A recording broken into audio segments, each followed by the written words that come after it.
सभी लोगों ने पढ़ी होगी और कथाओं में भी आप खूब सुनते होंगे कि भगवान कहते हैं कि मुझे इस दुनिया में, ये तो कहा कि सब मम प्रिय सब मम उपजाए, लेकिन इसके बाद भी भगवान विशेष रूप से क्या कहते हैं, समझते चलना। भगवान का क्या वचन है? भगवान कहते हैं कि मुझे कौन भाता है, मैं किसको पसंद करता हूं।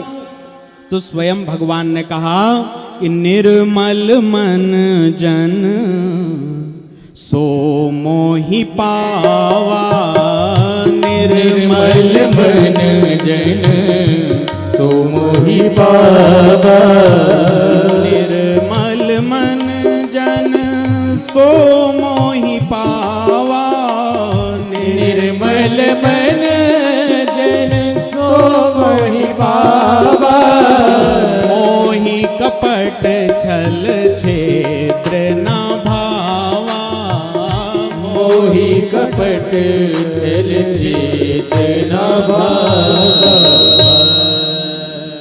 क्या बोला भगवान ने? बोले निर्मल मन जन सो मोहि पावा। भगवान कहते मुझे कौन पाता? बोले जिसका निर्मल मन हो, जिसके मन में मलिनता ना हो, मन निर्मल हो, वो मुझे पा सकता है। मतलब भगवान को पाने के लिए महाराज हमें अपने मन को निर्मल बनाना पड़ेगा। और निर्मल बनाने के लिए क्या करें? निर्मल कैसे? बोले हमारे मन में बहुत सारे मल लगे हुए हैं, समझना भैया। काय का मल? बोले काम का मल, क्रोध का मल, लोभ का मल, दंभ का मल। महाराज पद प्रतिष्ठा जाने दुनिया के कितने सारे मल हमारे मन में लगे हुए हैं। और भगवान कह रहे हैं जब निर्मल हो जाओ तब मेरी शरण में आओगे, तब मुझे मिलोगे या मैं तुम्हें मिलूंगा। तो भगवान कब मिलेंगे? बोले जब मन निर्मल हो जाएगा तब मिलेंगे। लेकिन महाराज भगवती हमारे विकारों को नहीं देखती। हाँ, भगवती की शरण में आने से मन निर्मल हो जाता है। भगवान को पाने के लिए मन निर्मल करना पड़ेगा। लेकिन भगवती आदि शक्ति जगदम्बा की शरण में आओगे तो ताके जोग पद कमल मनाऊं, ताके जोग पद कमल मनाऊं, जासु कृपा निर्मल मति पाऊं, जासु कृपा निर्मल मति पाऊं, ताके जुग पद कमल मनाऊं, ताके युग पद कमल मनाऊं, जासु कृपा निर्मल मति पाऊं, जासु कृपा निर्मल मति पाऊं, जासु कृपा निर्मल मति पाऊं। बोले भगवान निर्मल होने के बाद मिलेंगे और भगवती कृपा कर देंगी तो मन निर्मल हो जाएगा। माँ हमारे मल को, महाराज विकारों को दूर कर देती है। और ये स्वभाव आपने दुनिया में हर एक माँ का देखा होगा। हमारे घर में भी जो हमारी माँ रहे, आप देखना कि बच्चा कभी महाराज कहीं मिट्टी में बिड़ जाए, गोबर में बिड़ जाए, मल मूत्र में बिड़ जाए, गंदगी से बिड़ जाए, तो महाराज यदि ऐसा बच्चा घर में है, महाराज उसको यदि मलमूत्र इत्यादि उसमें भिड़ गया है, गोबर में कीचड़ में कहीं भिड़ गया है, तो उससे पिता बिल्कुल महाराज लेगा नहीं, आवाज लगाएगा बच्चे की माँ को। और महाराज वो ही माँ जब बच्चे को गोद में बिठा करके और जल्दी से उसे स्नान करा के पवित्र करके उसकी गंदगी साफ करके तैयार कर दे, तो फिर वो ही पिता गोद में लेकर के घूमने लगता है, बैठ जाता है, महाराज छाती से लगा लेता है। बोले ये संसार में हमारी माँ का स्वभाव होता है कि महाराज माँ बच्चे को कितना ही गंदा देखे उसे घृणा नहीं होती, वो बड़े प्रेम से, वो अच्छे से अपने बच्चे को पुनः नहला देगी, स्नान करा देगी, तैयार कर देगी, स्वच्छ कर देगी और फिर उसको बाकी के सब लोग खिलाने लगेंगे। बच्चे की गंदगी को देखकर माँ के मन में घृणा भाव नहीं आता।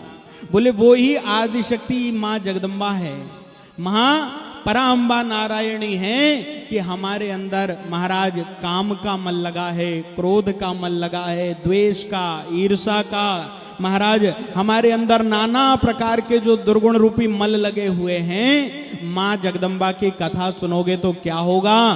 बोले माँ की शरण में आ जाओगे, माँ के चरणों में वंदन करोगे, यहाँ कथा सुनोगे तो माँ आपके समस्त मलों को धो देगी और हमारे अंदर जितने भी काम, क्रोध, लोभ, दंभ, द्वेष, ईर्षा आदि आदि जो मल लगे हैं सब साफ हो जाएंगे। और जब महाराज माँ जगदम्बा की कृपा होगी तो भगवती हमें निर्मल मति प्रदान करेगी। बोलो जगदम्बे मैया की जय हो। और पूरी दुनिया में आप देख लेना महाराज, बिना शक्ति के काम हुआ ही नहीं है। या आप ये देख लें कि भगवान जिसको भी मिले हैं उसके ऊपर पहले शक्ति की कृपा हुई है। इतिहास उठाकर देख लो। बोले गोपियों को भगवान मिले, हमने भागवत कथा में सुना ना कि गोपांगनाओं को भगवान मिले। बोले गोपियों को भगवान किसकी कृपा से मिले? नंद व्रज की जो कुमारिकाएं, जो गोपांगनाएं हैं, हम भागवत कथा में सुनते हैं उन्हें श्री कृष्ण की प्राप्ति हुई। तो बोले शक्तिमान प्रभु जिन गोपियों को मिले उसको किसकी कृपा से मिले? बोले गोपियों ने भगवती कात्यायनी का अनुष्ठान किया। हाँ, यमुना जी के तट पर जाकर नंद गोप कुमारिकाओं ने कात्यायनी महामाए महायोगिन्नधीश्वरी नंद गोप सुतम देवी पतिम में कुरुते नमः। ब्रज में रहने वाली गोपियों ने कात्यायनी मैया का पूजन किया तो कात्यायनी मैया के पूजन के फल स्वरूप गोपियों को भगवान मिल गए। बोले महाराज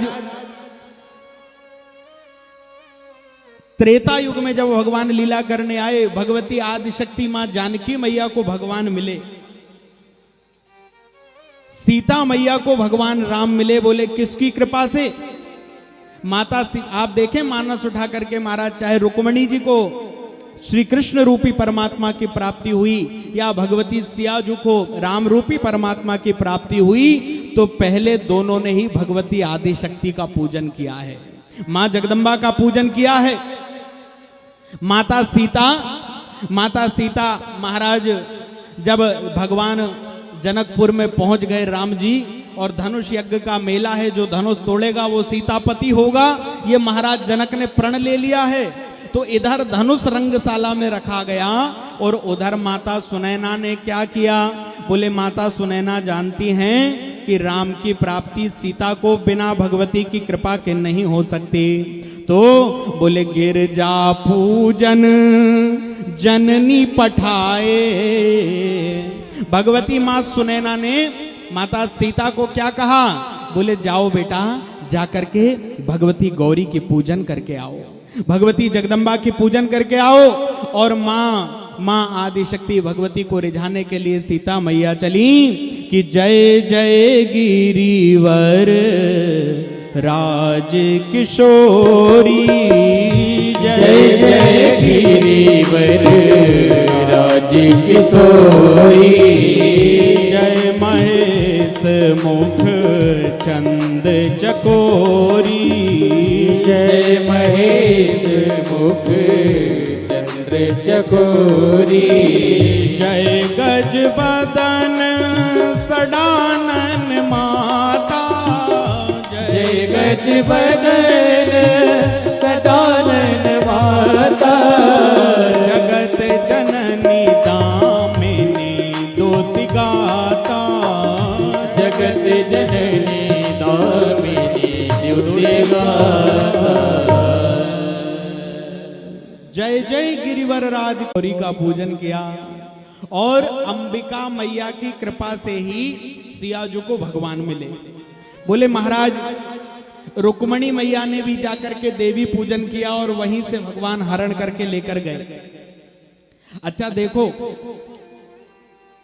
ध्रुव और प्रहलाद को भी यदि भगवान मिले ना, आप कहोगे कि ध्रुव प्रहलाद के साथ कौन था? तो बोले महाराज ध्रुव और प्रहलाद के साथ उनकी माता की शक्ति थी, उनकी माता की भक्ति रूपी शक्ति ध्रुव और प्रहलाद के साथ थी। आप दुनिया में ऐसा कोई महाराज देवी देवता या कोई भी दुनिया में ऐसा है ही नहीं जो शक्ति को छोड़कर अपने जीवन की कल्पना कर सके, जगदम्बा को छोड़कर अपने जीवन यापन कर सके, ऐसा कोई जन्मा ही नहीं। आप कहोगे कि श्री हनुमान जी महाराज के साथ कौन सी शक्ति थी, तो बोले श्री हनुमान जी हो या पितामह भीष्म, इनके साथ में ब्रह्मचर्य की शक्ति थी। ध्रुव और प्रहलाद के साथ कौन सी शक्ति थी, बोले ध्रुव और प्रहलाद के साथ में उनकी भक्ति की शक्ति थी। नारायण के साथ कौन है, बोले नारायण के साथ महालक्ष्मी शक्ति के रूप में है। शिव के साथ कौन है, बोले शिव के साथ भगवती उमा शक्ति के रूप में है। ब्रह्मा के साथ सरस्वती शक्ति के रूप में है। इंद्र के साथ इंद्राणी शक्ति के रूप में है। इस चराचर सृष्टि में जिसके पास में शक्ति नहीं है वो निस्तेज है, वो कोई काम का नहीं, उसे कोई पूछता नहीं। और जिसके साथ में शक्ति जुड़ गई तो दुनिया उसको शक्तिमान कहने लगती है। बोलो जगदम्बे मैया की।